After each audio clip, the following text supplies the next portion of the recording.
as the shuttle was nearing retirement, uh, we started looking at how do we capture the resources from the shuttle program, the ones that would be beneficial to the ISS. How do we capture those things and make sure that we make maximum use of the shuttle program, not just in terms of it flying an element to ISS, but really everything.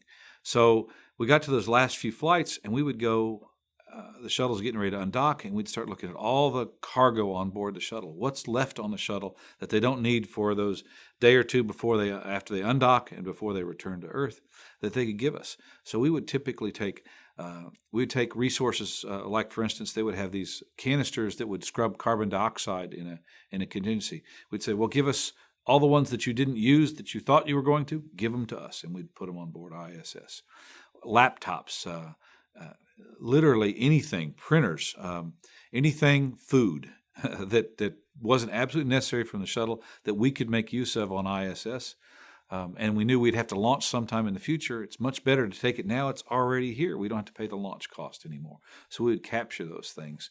And we would go through a scrub every time because the shuttle didn't launch with excess equipment or even excess food or consumables. They had a plan, but there's margin on that plan, and they have to protect for contingencies on their side. When those contingencies did not occur, now all of a sudden they do have excess. So it wasn't they had excess before they launched. It was at the time they're getting ready to undock, we'd go evaluate what the shuttle absolutely needed and what was excess, and would that excess be of benefit to us. And in some cases, we actually got some equipment that wasn't considered excess from shuttle. A perfect example of that is they had this boom with some sensors on to look at the underside of the shuttle. They only flew one of these, and they used it to inspect after launch, but before docking to ISS, they would inspect the critical regions of the shuttle. Then after undock, they would inspect again to make sure they didn't take a debris hit, a micrometeorite or orbital debris hit before they came in.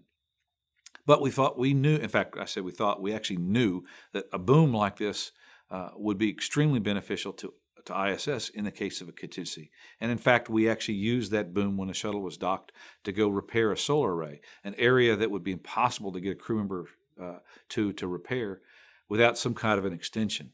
So in that case, we actually took a piece of equipment that wasn't spare or excess from the shuttle and kept it on board the ISS. So the shuttle flew up, we grabbed that boom, attached it to the ISS, and the shuttle had to leave and land without doing that final inspection. So all really important things to think about. How do you capture anything that's available up there as part of your program? We even went as far as the people. The last few years, shuttle and station got to understand each other's constraints really, really well. And as they neared completion of fly out of the shuttle, the number of people they needed went down. But we knew we had a big hill to climb with bringing on these commercial vehicles and working with our international partners now to carry all our cargo and our crew up and down. We actually could take the people who were working those similar problems with us and understood all our constraints, all our issues. We could take them and move them over seamlessly to work in our program.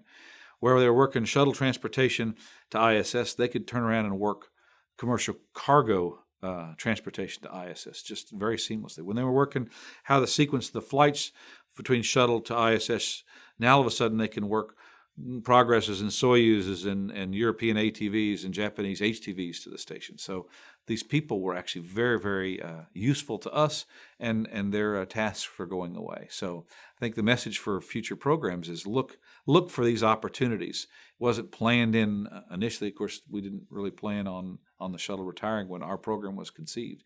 The ISS was dreamed up and was actually constructed to fly only on shuttle. And then we had to adapt to it.